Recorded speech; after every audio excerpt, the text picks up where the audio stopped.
Vítejte potleskem pana profesora a Andreje Zubova.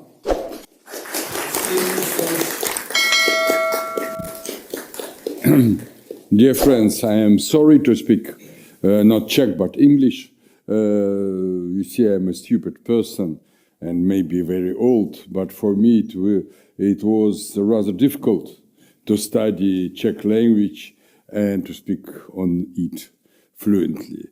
Even English, even my English is not very good, but what to do? I have no other lingua franca between us. And as you know, I deliver lectures in English in Masaryk University. So, first of all, I want to congratulate you with your great date of freedom. I understand that for young people, it is something rather distant and not actual. And maybe some of you hear in your families from your grandfathers and grandmothers that life under the communist regime was not so bad. Maybe it was even good, but it's a mistake. Of course, almost all old people had positive reflections about their youth, since at that time they were young, brave, jeunes sportifs. And they think that life was fine. It was not fine. It was really unhuman totalitarian regime which gave no possibilities.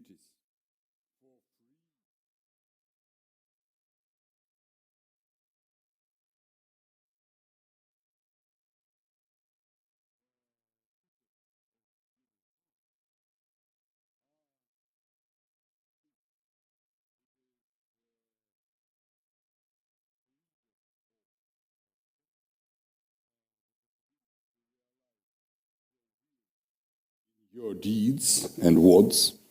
And another one is the freedom of creation, possibility to create what you like. It may be simple creation of farmer in his plot of land.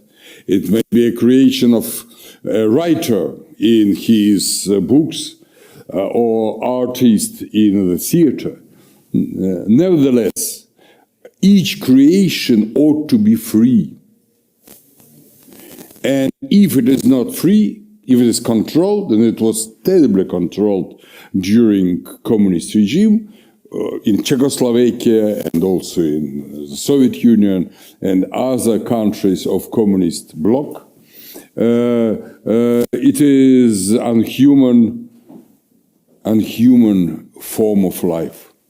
It's not a destiny of man in this control over personality.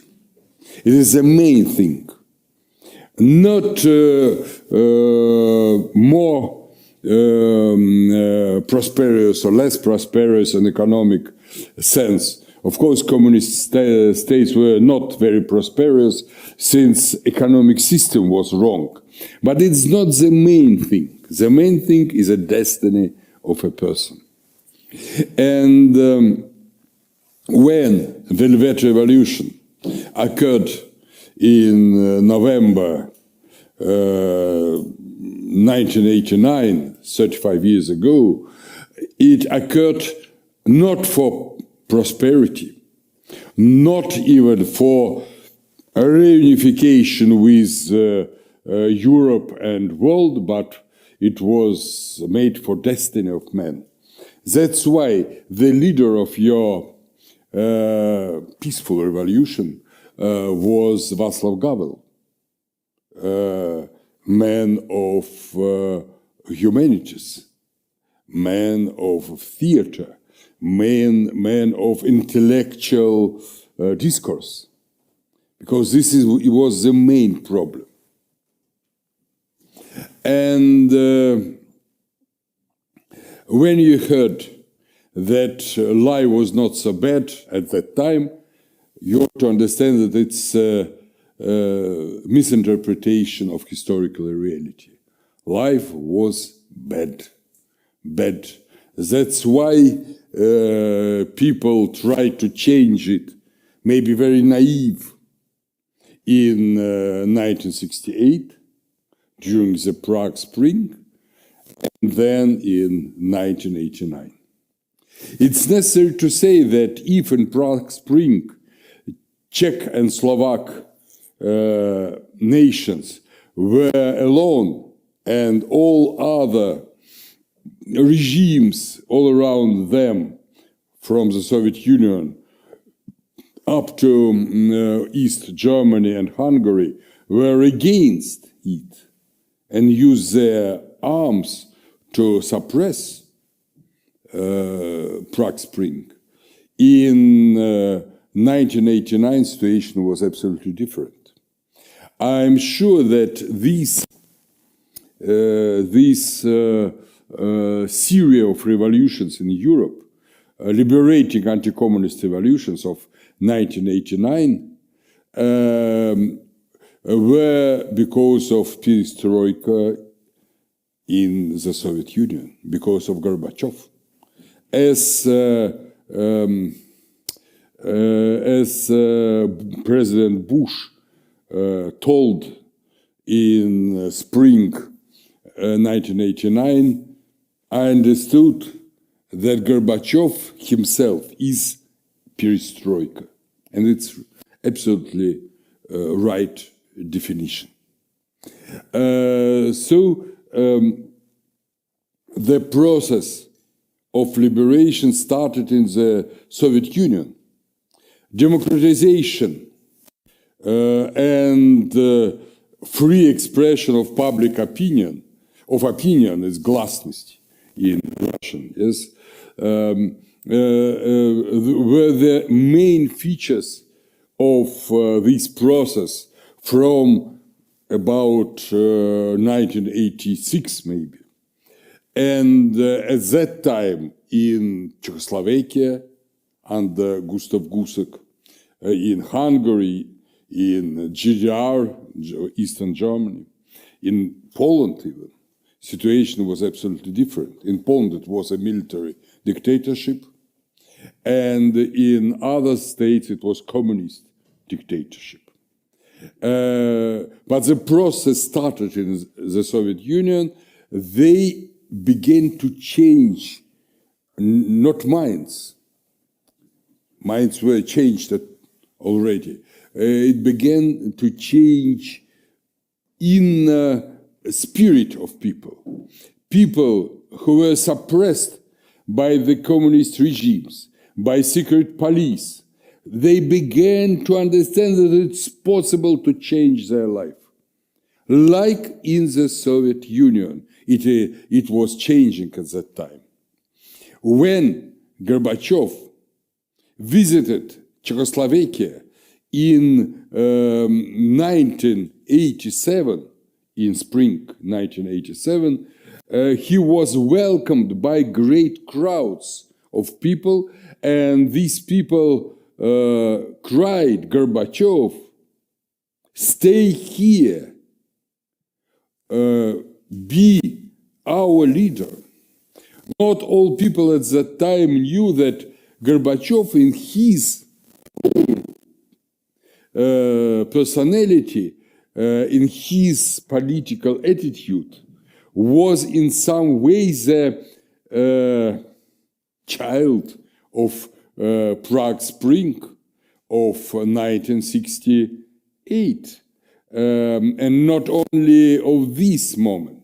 His best friend, through all his life, from his university days in the beginning of 50s, was Zdeněk Mlynář, one of the persons who was an activist, political activist during the Prague Spring. And he spoke with Mlynář a lot of themes of socialism, with human face. At that time, in 50s, in 60s, the majority of people in socialist countries, they believe in some human socialism. The ideological press was so hard that it changed minds of people, and they really believed that socialism, Lenin's socialism, was something good. Gorbachev supposed so, and Mlynas up till the end of his life. As you remember, after Velvet Revolution, he returned from Austria and tried, because he also signed the Charter of 77, and he was forced to emigrate, but he returned to Prague, to Czechoslovakia, and took part in the elections, parliamentary elections, as a socialist, but lost them. So at that time it was an idea of human socialism. Of course, in practice it's a mistake. If we speak about socialism as Marxism, it's impossible to have a human Marxism. It's impossible. It's a mystification. Because just in 1848, when Marx and Engels wrote their Communist Manifesto, they wrote about totalitarian state. Practically, it was totalitarian state, even without family. Even family was forbidden, not to speak about commercial activity and so on.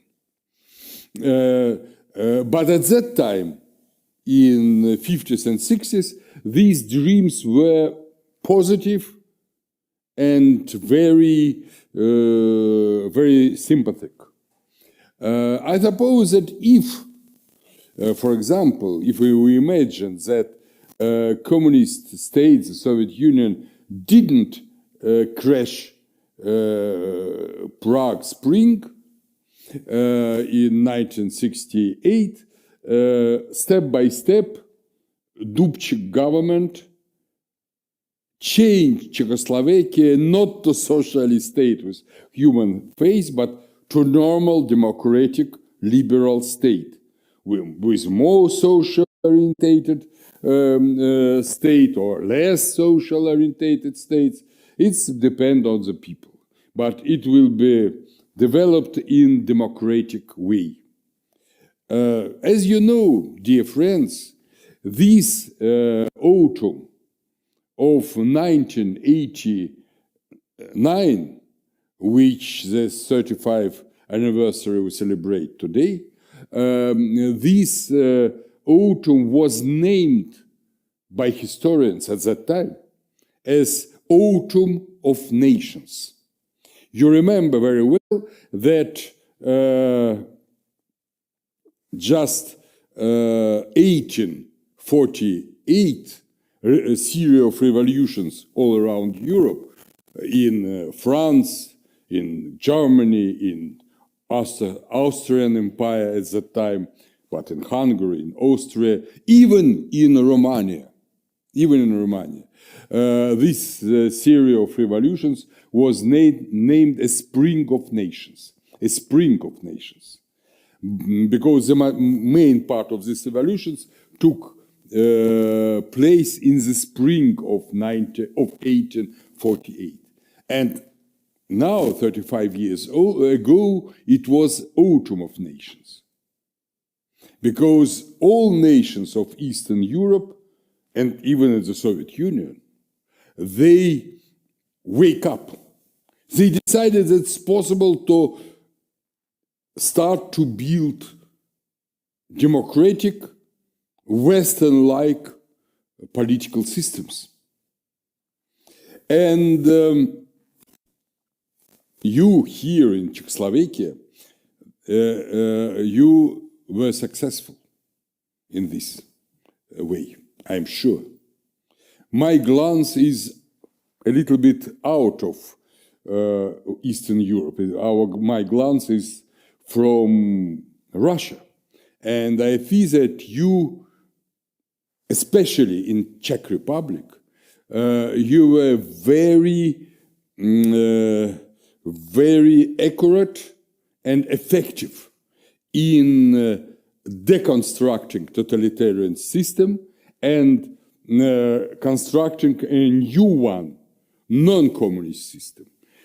We, in political language, named it decomunization, systematic system decomunization. In Czech Republic, this system decomunization was made very effectively. Because of Havel, but because of people. Czechoslovakia was a democratic state before 1948.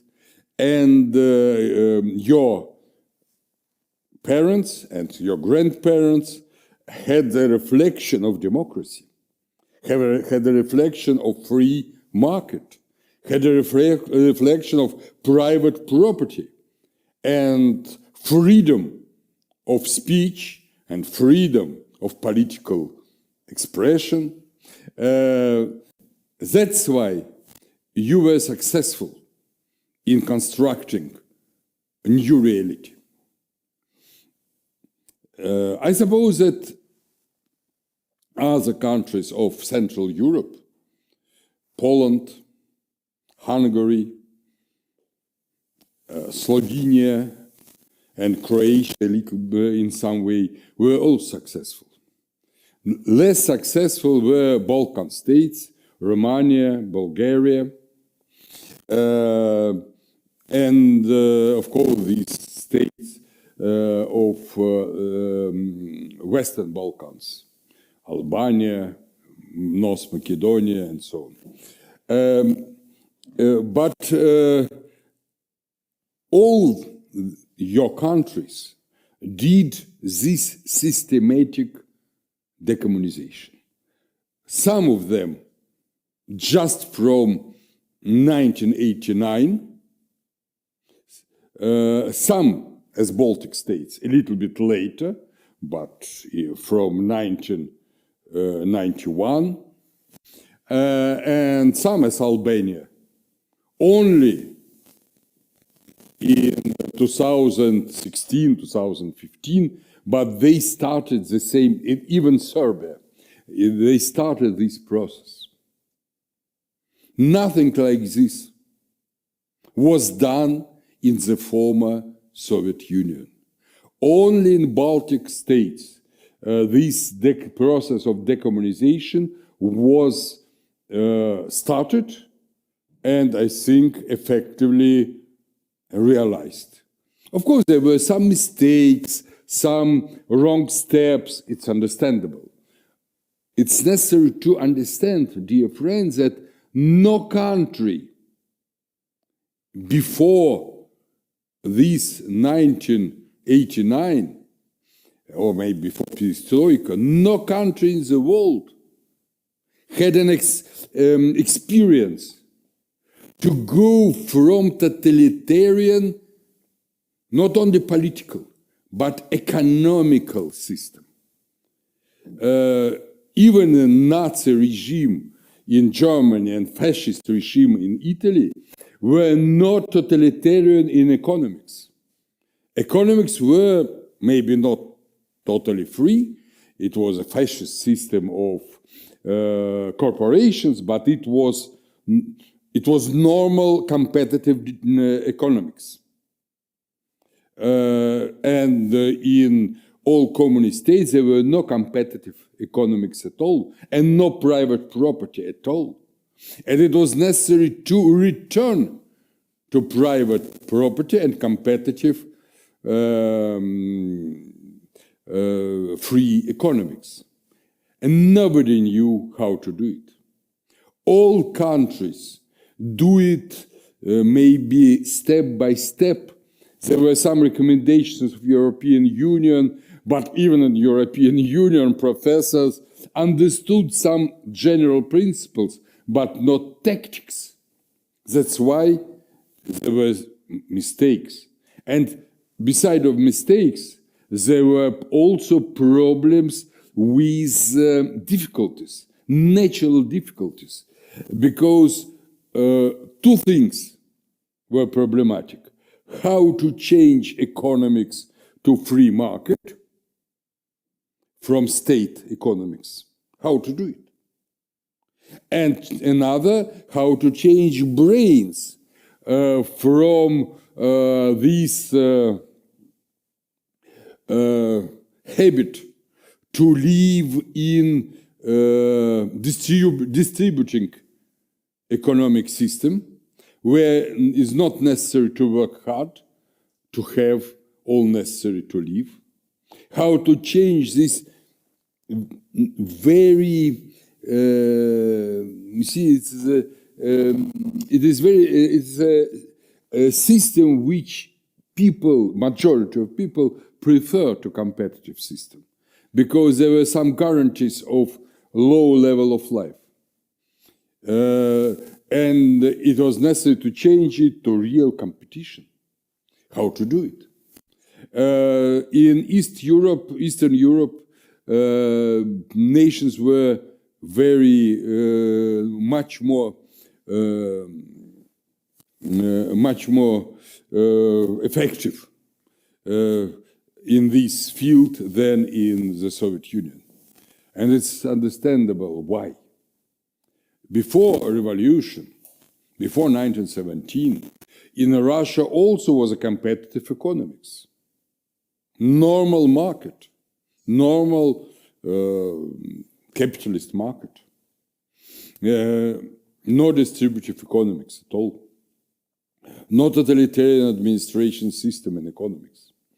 But it was changed to totalitarian economics with great force in 30s, in 1930s. And people forgot, absolutely forgot, about this natural form of life and were used to live in absolutely unnatural economic system. The same, it's possible to say about revolution, even in Russia, with its authoritarian in some way state.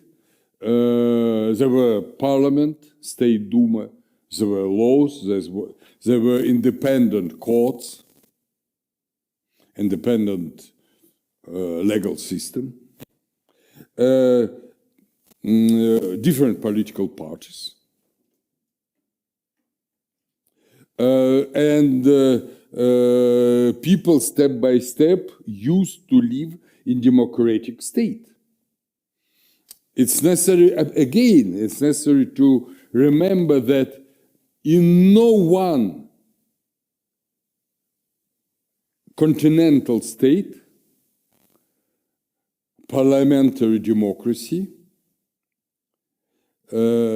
was actual before this revolution, the Spring of Nations, before except France, before 1848. So Russia was not so obsolete in comparison with other European countries. But everything was absolutely destroyed during communist regime. And from Russia, from the Soviet Union, in Soviet Union it was much more difficult to go away from this communist totalitarian state than in Czechoslovakia, for example. Why? Because in Czechoslovakia you preserved some continuation of reflection. Almost all your grandfathers and grandmothers, they remember the life before Hitler and Stalin. It was, and they made this life of their youth, their young age, as some dream. It was wonderful during the period of Masaryk and so on. It was so good life. In Baltic states, it was the same. But in the Soviet Union, nobody remembered of that life before revolution, because it was 70 years, the age of three generations. Nobody remembered this life before revolution. And massacre was much more severe in the Soviet Union than in East European countries. Much more people were killed and sent to concentration camps. So in the Soviet Union, almost nobody, and Gorbachev among them, almost nobody think about this systematic decommunization, about restoration, restitution of property, some recollection of pre-communist times, and change of historical paradigm from communist to pre-communist regime.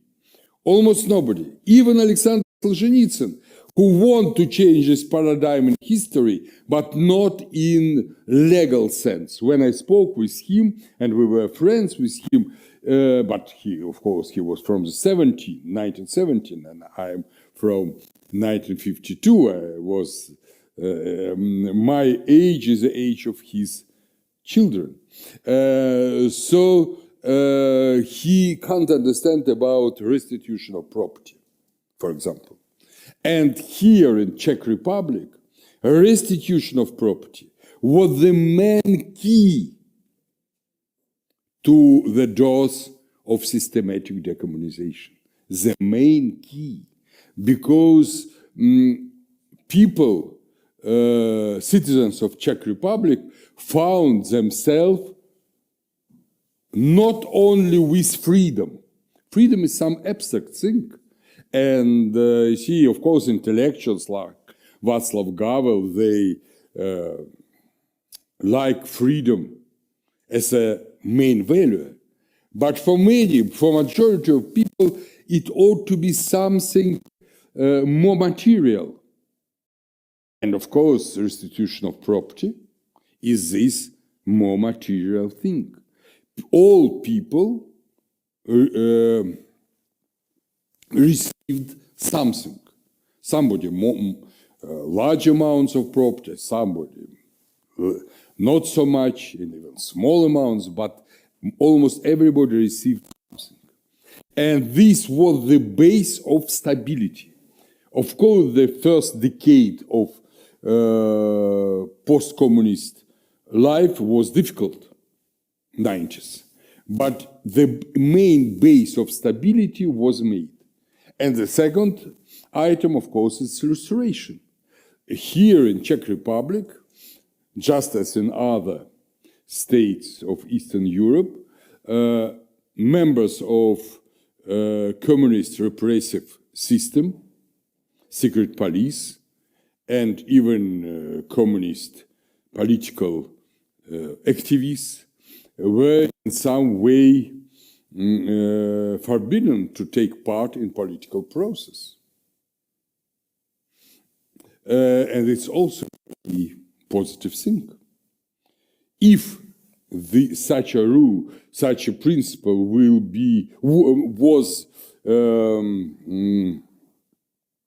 was accepted in the Soviet Union, no Yeltsin, no Putin would be able to be a ruler of the state. But in the Soviet Union, nobody think about this. No political activists, no population. We suppose that it was possible to go into democracy, to go into Western style life, to go into free competitive market economics without restitution, without restoration, without change of paradigm, historical paradigm, without any processes against people who made cruel things during the communist regime. And many of these people were not only still alive, but they were active, very active in the end of 80s. But nobody think about it. And we see the result. The result is not in some genetic differences between Russians and Czechs. There are no political genetics. It's necessary to understand once and forever. There are no racist principles that they're more superior and inclined to democracy nations and less developed and genetically not prepared for democracy nations. No, everything was in political system.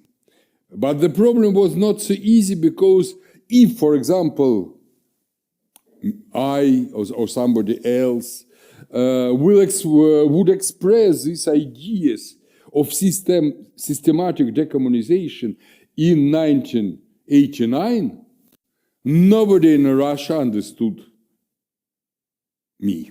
Nobody.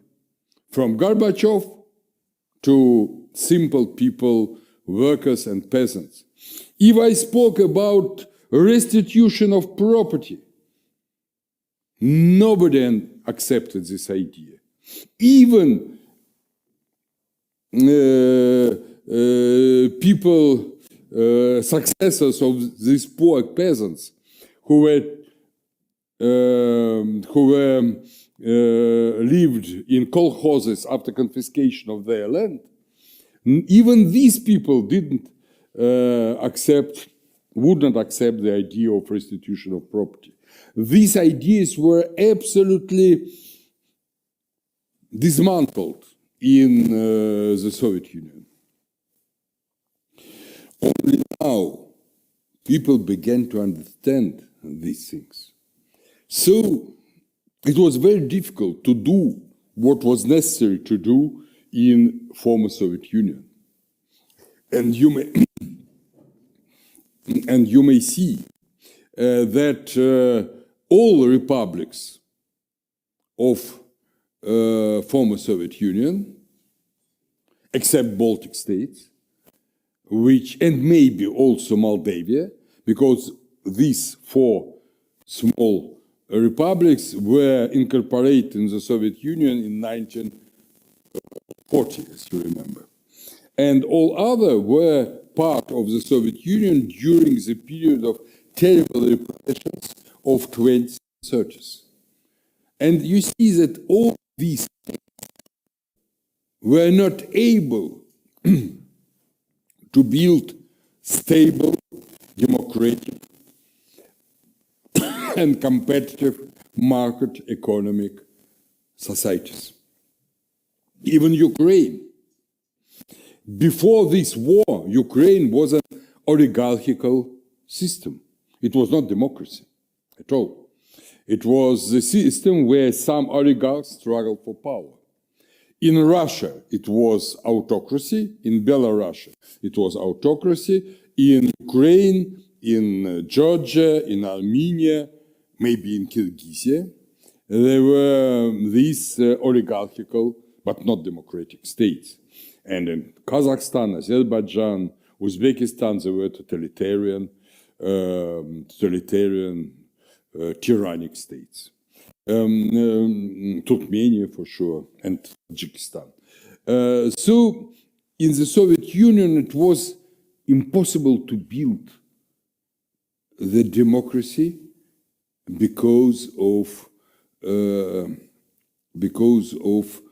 terrible repressions and long period of totalitarian communist state. But what to do?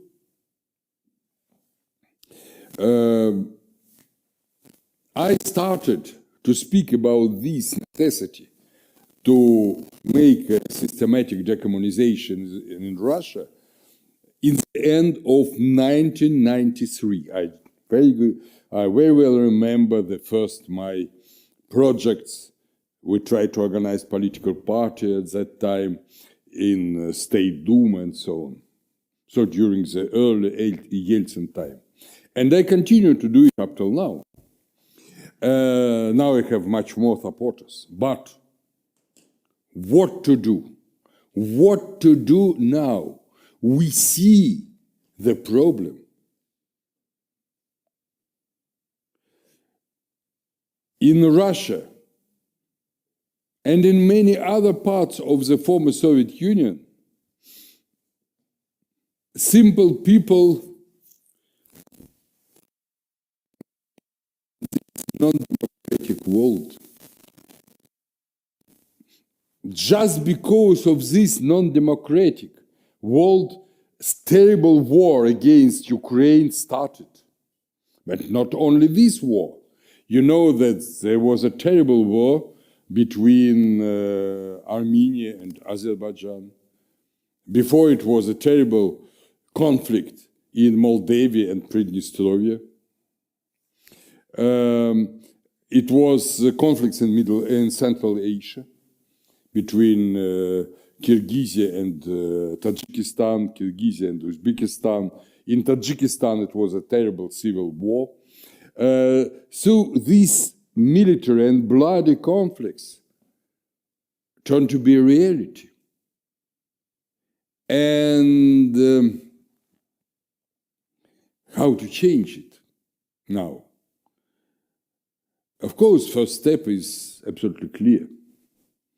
This war ought to be finished in Ukraine, I mean, and Russia ought to return from all occupied territories and ought to help Ukraine to restore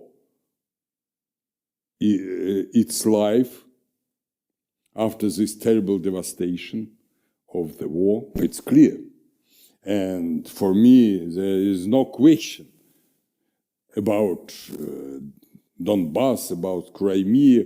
All these parts of Ukraine ought to be returned to Ukraine, and the stability, integrity of borders, which were in 1991, ought to be supported. And it is clear. But what to do after this? After this. The main problem is what to do after this. And this is a problem which ought to be solved not only even in Russia, but also in Ukraine, also in Kazakhstan, in Armenia, in Georgia.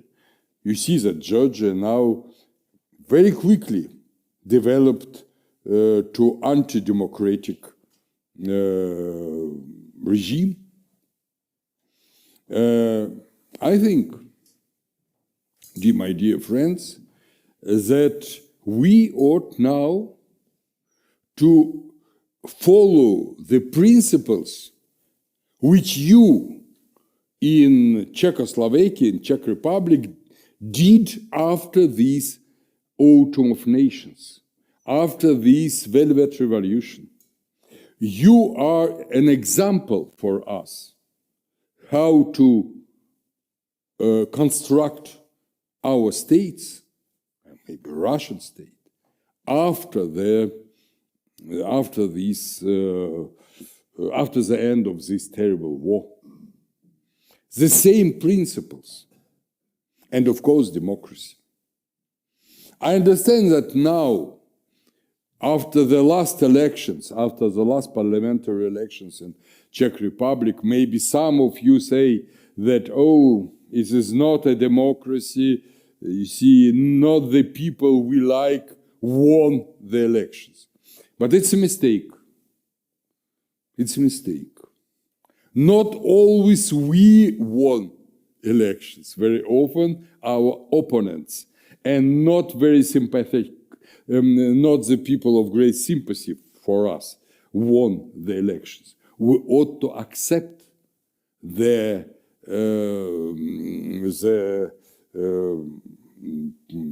will of majority of population.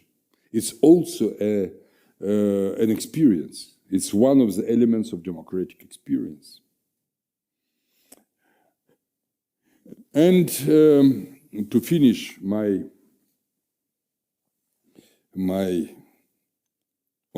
spoke a lot of time. But to finish it, I want to say that we have also another example. We have Eastern Europe, which successfully built democratic states with a lot of problems, even here in Czech Republic, but also, of course, there are a lot of problems in Bulgaria, in Serbia, in GDR with this alternative for Germany. But we have also a negative example. It is China. In China, the process of inner democratization, the process of perestrojka, started even before it took place in the Soviet Union. It started, I suppose, in 1978, 2 years after the death of Mao Zedong. And it was a possibility at that time to build a democratic Chinese nation and to unify country in free elections with Taiwan. Many people wanted to vote for Kuomintang in continental China at that time. And the main moment, the general moment of this peaceful Chinese revolution, not many people know about it, was the spring of the same year, 1989, May 1989. And in the beginning of June, in Tiananmen Square and all around China, the student and workers' protests and movements very close to this Prague Spring of 1968 and Russian perestrojka, Soviet perestrojka of the end of ages took place. But all this was crushed by tanks when Deng Xiaoping decided not to follow a democratic way. He dismissed his prime minister. He dismissed his, before it, head of the party, and decided to construct free market without democracy. Free market for communist leaders. Free market for communist elite, not for all Chinese. He was successful. China turned to be a great state after this, but with no freedom at all. With no possibility to speak freely, to create freely. The only freedom was to emigrate freely, but not for all people, even this. And I think that this experiment will not be successful. Now it seems to be rather successful, but it will not be successful. And step by step, China returned to the real tyranny with Xi Jinping. So you see 3 examples. Eastern Europe, successful democratic constructing system. Former Soviet Union, except Baltic states and maybe Moldavia, with this competition between elements of democracy and elements of former communist KGB autocracy. Very terrible conflict. Now in the form of war. And China, and of course Vietnam, also in North Korea, as a states which, and Cuba, as a states which were successful to to control the political regime in China and Vietnam with an elements of market economy. We'll see what it will be in future. So you see that this political picture is now in the process of drawing. And you here is an example for many of us how to do things. So this day of the 35th anniversary of 35th anniversary of Velvet Revolution is a great day and holiday in the ancient sense of this word, holiday not only for you, and then maybe even not for you in such a level as for us, and as for many peoples in Eastern communist states which continue to dream for democratic solution of their problems. Thank you.